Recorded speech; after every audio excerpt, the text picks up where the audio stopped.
What's up, everyone? Welcome back to the channel, and welcome to my review of the Royal Rumble 2024.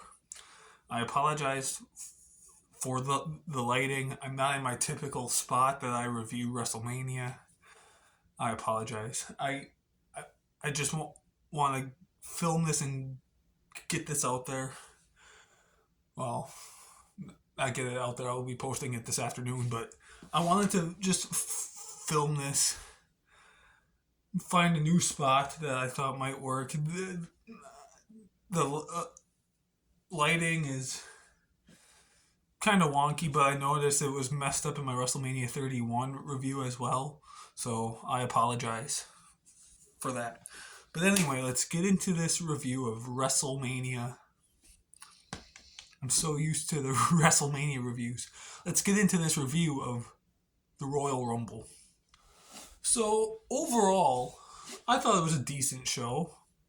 It wasn't great, but it was decent. I liked it. I liked every match in its own way.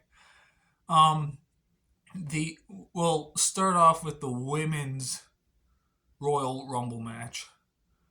I thought that was a great match. I actually really enjoyed that. So many awesome surprises and returns and debuts. Naomi came in at number 2, starting with Natalia. That was awesome seeing Naomi back. Jordan Grace from TNA, the current TNA Knockouts champion. Like, that's nuts that she was actually in there. Like, I'm kind of shocked that she was actually in there. Still, 2 days after, I'm still kind of shocked. It's awesome to see WWE venturing out and getting people from other promotions to be in the Rumble. And then the whole thing with her and Naomi, like, because they just fought each other hard to kill 2 weeks ago.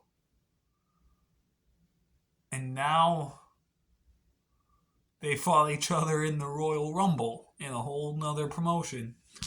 So that was awesome to see Jordan Grace in there. I hope they kind of do more of that stuff, having people from other companies come join in. I'm not sure if it'll work out for AEW because Tony Khan seems like an idiot.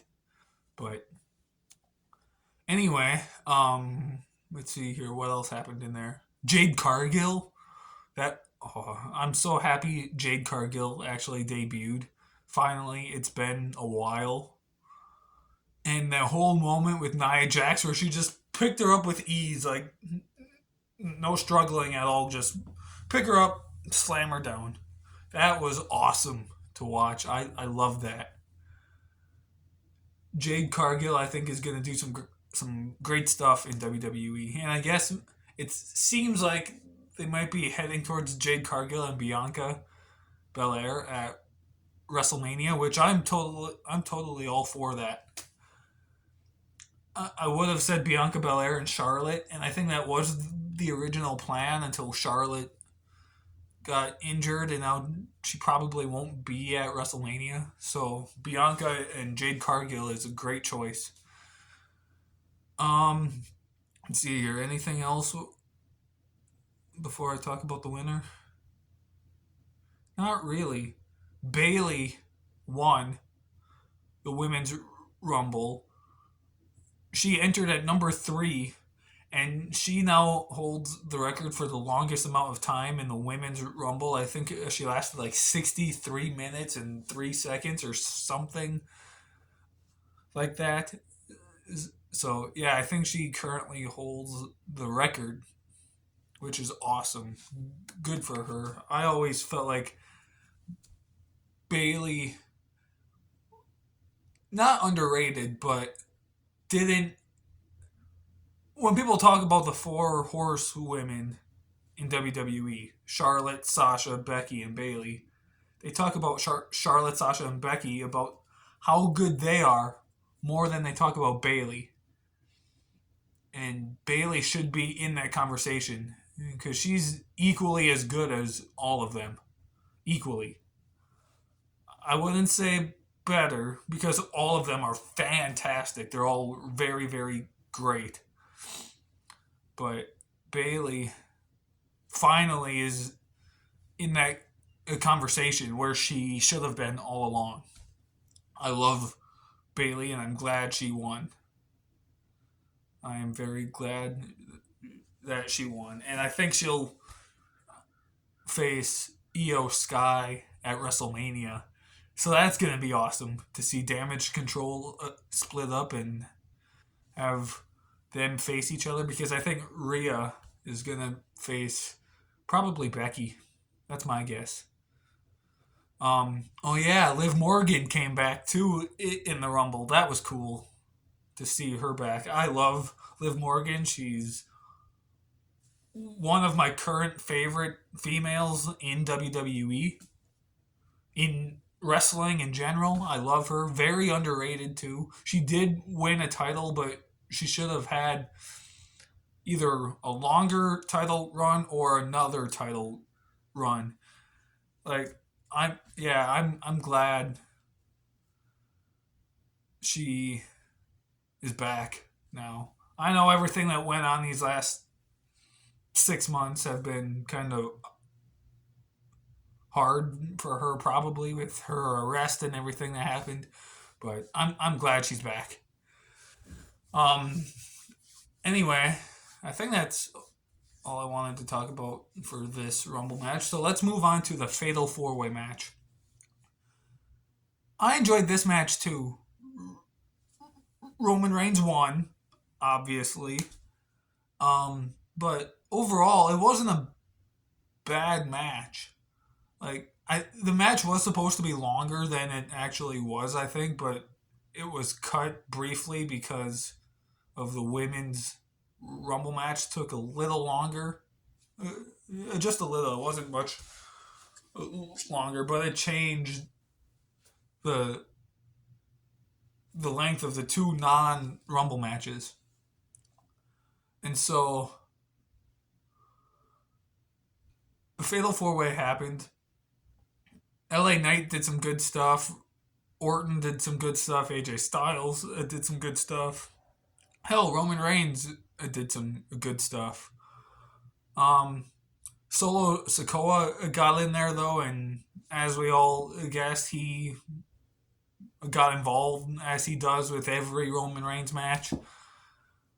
But overall, the match as a whole wasn't bad. I'd give it maybe 3 stars. The women's Rumble match, I give 4 stars. That was a great Rumble. Fatal 4-Way, I'll give 3 stars. I thought it was decent. It wasn't great, but it wasn't bad. I liked what we got. Roman won. Moving on to WrestleMania, because I guess he's not facing The Rock at Elimination Chamber. I guess he's not even going to be at Elimination Chamber. I read something, though, that I guess it's weird. So, spoiler for what I'm going to be talking about later. Cody Rhodes won the Royal Rumble. Chances are he's facing Roman Reigns at WrestleMania. However, I saw something that said that The Rock versus Roman Reigns will still happen. It's still on the card to happen in 2024. And The Rock said that he feels like it needs to be at WrestleMania. But I also read something that The Rock hasn't signed a one-match contract yet. And that may not happen at WrestleMania. So this whole thing with The Rock and Roman is confusing. Again, if you saw my video talking about what should happen at Mania, Rock or Roman, or Rock and Cody, Roman and Cody, I want to see The Rock and Roman Reigns. I do. It's a dream match. I want to see it.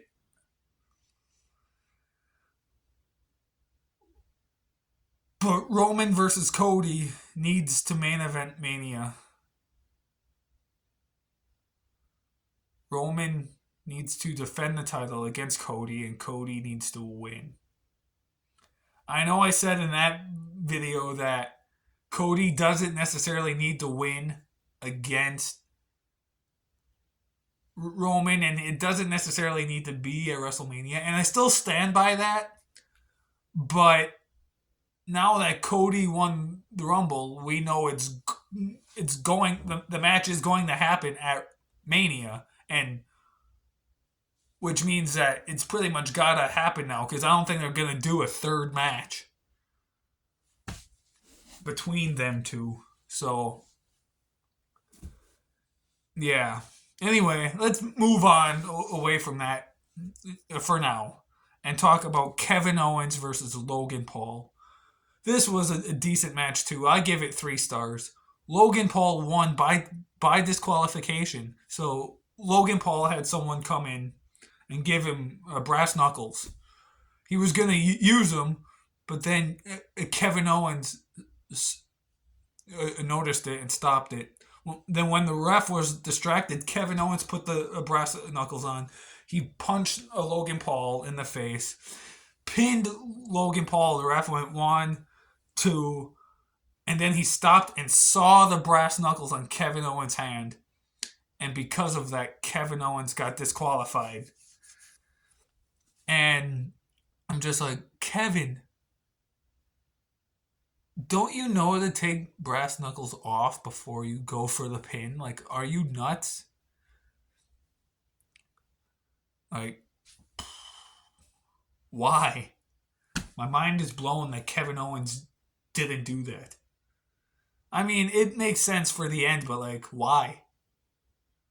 Overall, the match as a whole isn't bad. As I said in my predictions video, Logan Paul, the wrestler, has grown on me.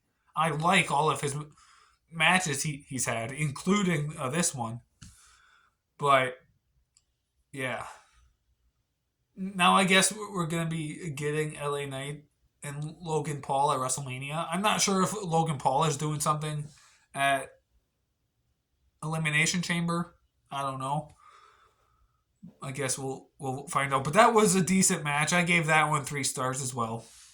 And then the main event, the men's Royal Rumble match, I thought was actually kind of decent. The women's Rumble was better. I will say that. It was a lot better.